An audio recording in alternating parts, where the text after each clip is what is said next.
शिव सूत्र तृतीय उन्मेष। उपर्युक्त दो उन्मेषों में शिव और शक्ति संबंधी कुछ विवेचना हुई। अब आत्मा में अनात्मा, देह बुद्धि आदि तथा अनात्मा में आत्मा का भान किस प्रकार उत्पन्न होता है, इन दोनों के प्रवर्तक अणु स्वरूप आत्मा का विवेचन किया जाता है।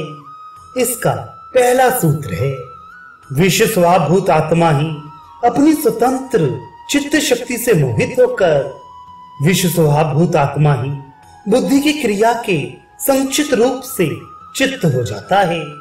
अणुरूप आत्मा का स्वयं यातायात कैसे होता है, इस संबंध में आगामी सूत्र है।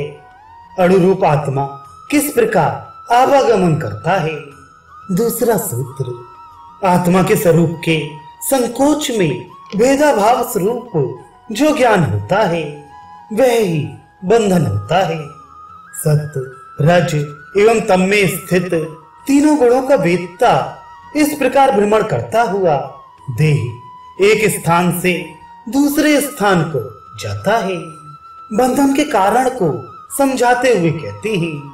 तीसरा सूत्र, कांचुक रूप देह में स्थित कला से लेकर क्षति पर्यंत तत्वों के विवेचन का अभाव ही अविवेक है। इसी का दूसरा नाम माया है। अर्थात तत्वों के अज्ञान रूप प्रपंच को माया कहते हैं। इस माया का शमन कैसे होता है सो बताते हैं। चौथा सूत्र, अतः योगी इस माया के प्रशमनार्थ पंचभूतात्मक स्थूल और सूक्ष्म तत्वों का अपने सवित शरीर रूपी अग्नि में नष्ट अर्थात लय कर देता है। यह सब लय भावना से होता है। पांचवा सूत्र, इस प्रकार के साधन में लगा योगी संहार उपायों का प्रयोग करता है। प्राण वाहिनी नाड़ियों की लय की भावना सुषुम्ना में की जाती है। भूतों की विजय उनकी विलीन भावना से होती है। इसे भूत शुद्धि भी कहते हैं। चित्त विषयों से हरण करके आत्मा में विलीन करना भूत कैवल्य है। भूतों में आसक्त चित्त को आत्मा में अनुरक्त करके स्वच्छता संपादन करना भूत पृथकत्व के लय की भावना है। इस प्रकार की भावना करना चाहिए। शाम्बो पाए और आड़वो पाए दोनों के द्वारा प्राप्त होने वाली एक ही प्रकार की सिद्धि में अंतर यही है कि आड़वो पाए में सिद्धि प्रयत्न के द्वारा होती है, तो शाम्बोपाय में बिना प्रयत्न के ही होती है। यह सब सिद्धियां मोह में ही डालती हैं, सो कहते हैं। छठा सूत्र, इस प्रकार देह शुद्धि से लेकर समाधि पर्यंत साधन के पश्चात जो सिद्धि होती है वह मोह आवरण से होती है, आत्मज्ञान से नहीं होती। आड़वों पाए और शाम्बो पाए दोनों की सिद्धियां एक ही प्रकार की होती हुई भी उनमें अनेक उपलब्धि प्रकार के अंतर हैं तथा ये मोह में डालती हैं। आत्मज्ञान में इनका उपयोग नहीं है, इसलिए मोह को निवृत्त करने का उपदेश किया जाता है। सातवां सूत्र, अपने ज्ञान से अपने अज्ञान रूपी मोह को जब योगी जीत लेता है तब अनंत उद्यम रूपी सूर्य के प्रकाश का विस्तार होता है और इस आत्म प्रकाश के द्वारा सहज विद्या की प्राप्ति होती है। आठवां सूत्र, उस पूर्णाहंता रूपी स्वयं प्रकाश की भिन्न दूसरी किरण इदंता विमर्श की है। अर्थात पूर्णाहंता की द्वितीय किरण विश्व रूप इदंता विमर्श को कहा है, क्योंकि प्रकाश प्रथम किरण है तथा विमर्श दूसरी किरण है, जिसके द्वारा ये सारा विश्व सौ किरण रूप में ही स्फुरित हो रहा है। अब इस किरण रूप विमर्श का संसारी आत्मा रूप से वर्णन करते हैं। नौवां सूत्र, इस प्रकार का आत्मा स्वेच्छा से स्वात्म चित्त रूपी आधार पर स्वपरिस्पंद लीला से जागृत, स्वप्न और सुषुप्त रूपी भूमिका में सतत नृत्य करता हुआ आभासित होने के कारण नर्तक कहलाता है। ये भ्रमणशील अवस्था स्वेच्छा से जगत गुरु ने ही धारण की है। 10वां सूत्र, इस प्रकार नाट्य करने वाले योगी की भूमिका ग्रहण करने का स्थान रंगभूमि स्वयं अंतरात्मा जगत गुरु है, जो इस जगत रूप नाटक को संचालित कर रहा है। 11वां सूत्र, इंद्रियां दर्शक के समान ही। इस प्रकार की स्थिति प्राप्त योगी का वर्णन करते हैं। 12वां सूत्र, धी तत्व के चिंतन से उत्पन्न विस्तार के कारण सत्य के स्फुरण से अंतर पर स्पंद की अभिव्यक्ति होती है। इस स्पंद में निहित सिद्धि को सत्य सिद्धि कहते हैं। सत्य सिद्धि से प्राप्त परिणाम को बताते हैं। 13वां सूत्र, इस सिद्धि से युक्त पुरुष स्वतंत्र हो जाता है, उसे अखिल विश्व को स्ववश करने की क्षमता प्राप्त होती है। ऐसे योगी की व्यापकता का वर्णन करते हैं। 14वां सूत्र, वह जैसे अपनी देह में वैसे ही अन्य देहों में भी स्वात्मानंद की अनुभूति करता है। इस अवस्था प्राप्त योगी को सावधान किया जाता है। 15वां सूत्र, इस प्रकार के योगी को सावधान रहना चाहिए, अर्थात विश्व के कारण रूप बीज में चित्त को बारंबार लगाना चाहिए। सावधान करने से क्या होता है सो बताते हैं। 16वां सूत्र, पराभक्ति में सदा सावधान रहने वाला योगी आसनस्थ ही परानंद रूपी हृदय में सुख से निमज्जित तन्मय होता रहता है। इस अवस्था प्राप्त योगी की सामर्थ्य बताते हैं। 17वां सूत्र, इस प्रकार आड़वों पैसे प्राप्त शाक्तावेश के प्रकर्ष से योगी शांभव वैभव को प्राप्त हुआ स्वेच्छा से स्वमात्रा का निर्माण कर सकता है, अर्थात बुद्धि क्रिया से युक्त चित्त का निर्माण कर उसे देख सकता है। इस अवस्था की नित्य स्थिति का फल बताते हैं। 18वां सूत्र, जब यह सहज विद्या सदा उदित रहती है तब पुनर्जन्म आदि का संबंध नष्ट हो जाता है। जन्म का मूल अज्ञान से उत्पन्न होने वाली क्रिया अर्थात सुख दुख इत्यादि शारीरिक समुदाय का ध्वंस हो जाता है। इस अवस्था प्राप्त योगी को पतित करने वाली शक्तियों से सचेत किया जाता है। 19वां सूत्र, जब शुद्ध विद्या के स्वरूप में योगी निमज्जित होने लगता है तब उसे मोहने के लिए अनेकों शक्तियां उठती हैं।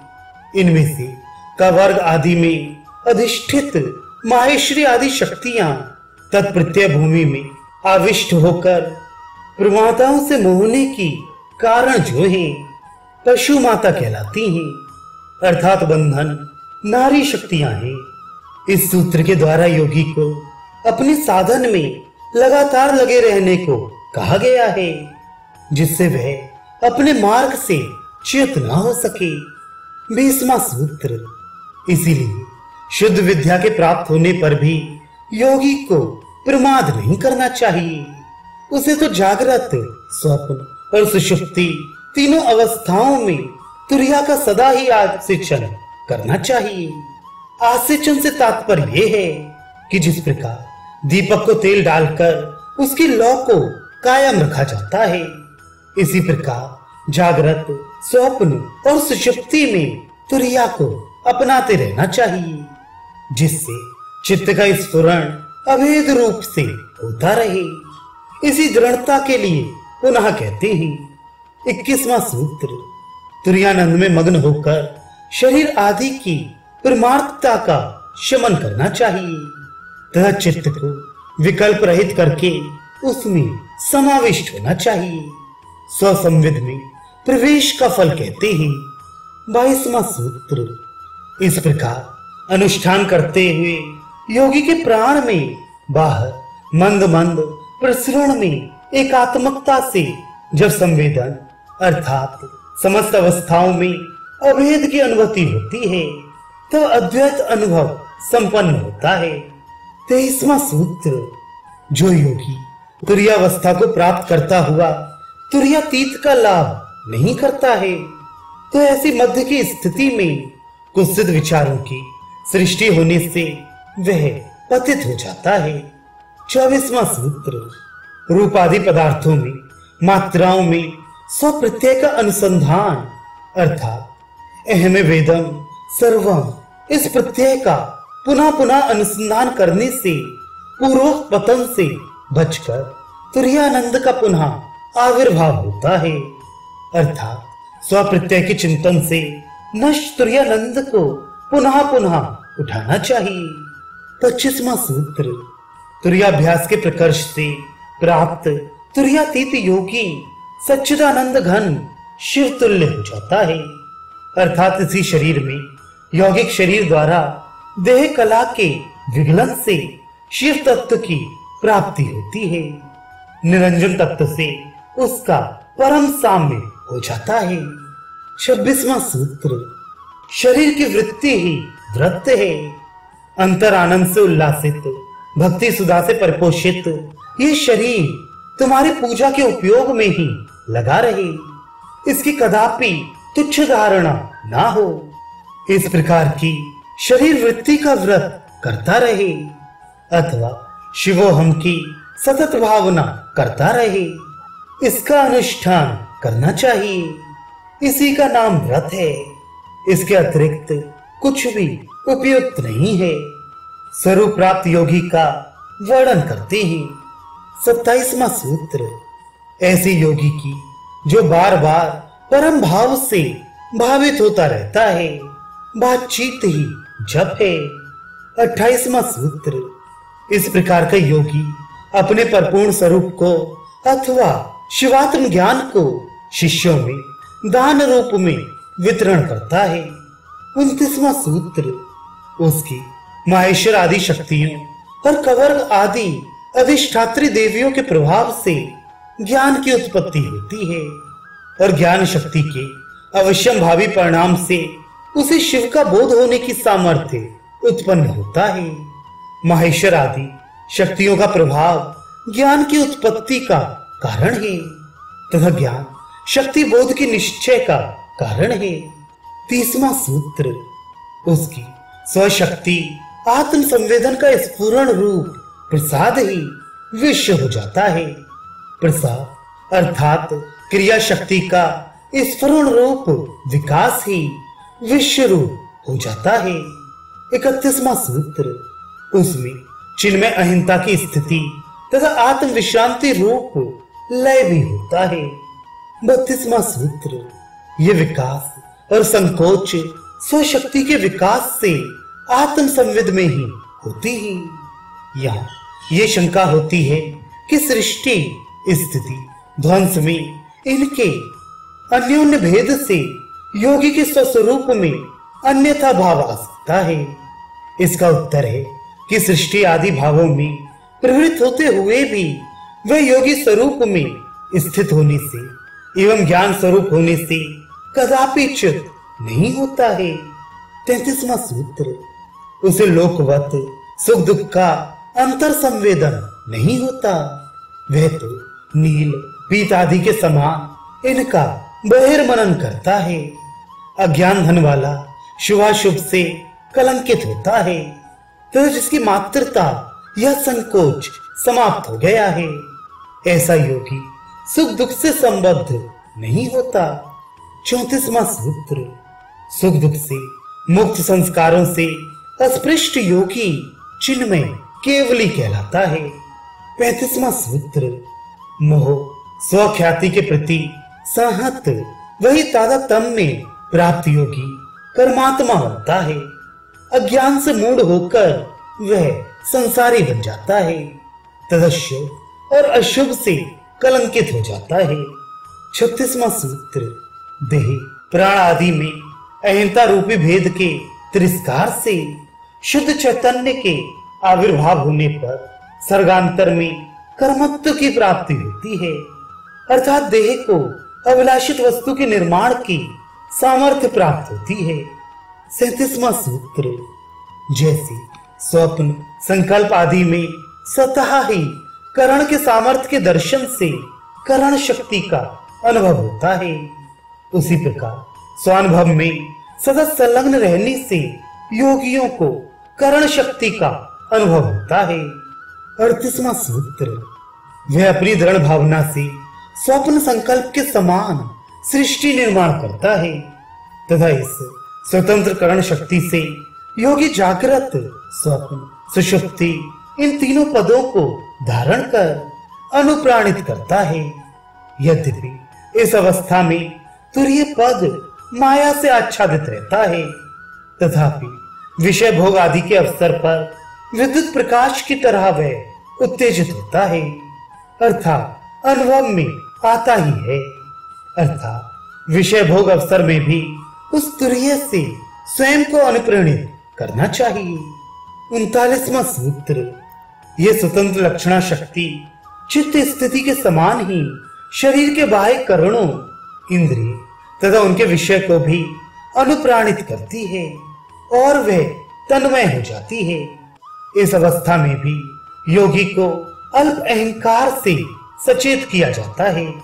40वां सूत्र, यदि योगी तुरीयावस्था से देह आदि में प्रच्युत हो जाता है, अर्थात तुरीयावस्था में स्थित योगी का देहपात हो जाता है और उसे शरीर में अहममय भावना शेष रह जाती है, तो अपूर्ण मान्यता रूप इस अभिलाषा से जन्म जन्मांतर में भ्रमण करते हुए पशुत्व की केवल बाह्यगत प्राप्त होती है, अर्थात बंधन की व्याप्ति अंतरात्मा में नहीं होती है।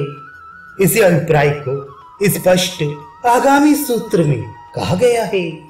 41वां सूत्र, उस तुरीयावस्थित परमित पर आरूढ़ योगी की अभिलाषा के क्षय होने पर जीवत्व का विनाश हो जाता है। तुरीयावस्था के ज्ञान के परामर्श से युक्त योगी की अभिलाषा के क्षय होने पर जीवत्व का नाश हो जाता है, अतः केवल चिन्मात्र रूप से उसका स्फुरण होता है। 42वां सूत्र, प्रपंच रूप 5 आवरणों से विमुक्त योगी शिव तुल्य उत्कृष्ट स्थिति को प्राप्त कर लेता है। कंचुक प्रपंच के द्वारा भौतिक आवरणों का त्याग यहाँ योगी को आवश्यक बतलाया है। 43वां सूत्र, यद्यपि भूत संबंध त्याग से योगी को शिवत्व की प्राप्ति हो जाती है, तथापि 5 भौतिक मायामय शरीर से संबंध रहने के कारण प्राण संबंध स्वाभाविक रूप से बना रहता है। 44वां सूत्र, नासिका के मध्य संचार करने वाली प्राण शक्ति के जो चंद्र सूर्य तत्वात्मक है, उसके सुषुम्ना मार्ग में कुंडली रूप संयमन करने से परासंवेद अर्थात आत्मज्ञान प्राप्ति में निरंतर ध्यान निष्ठ योगी जनों को अंतःकरण के अंतः मध्य तथा प्रधान तत्वों का प्रतिबोध हो जाता है, अर्थात वे ब्रह्मज्ञानी पद प्राप्त कर लेते हैं। ऐसे महान आत्माओं को सर्वज्ञता स्वयं सुलभ हो जाती है। 45वां सूत्र, पूर्वोक्त ब्रह्म साक्षात्कार प्राप्त योगी जन जीवन मुक्तावस्था को प्राप्त कर प्रतिदिन परमानंद का आनंद उपभोग करते हुए नित्य चैतन्य स्वरूप हो जाते हैं।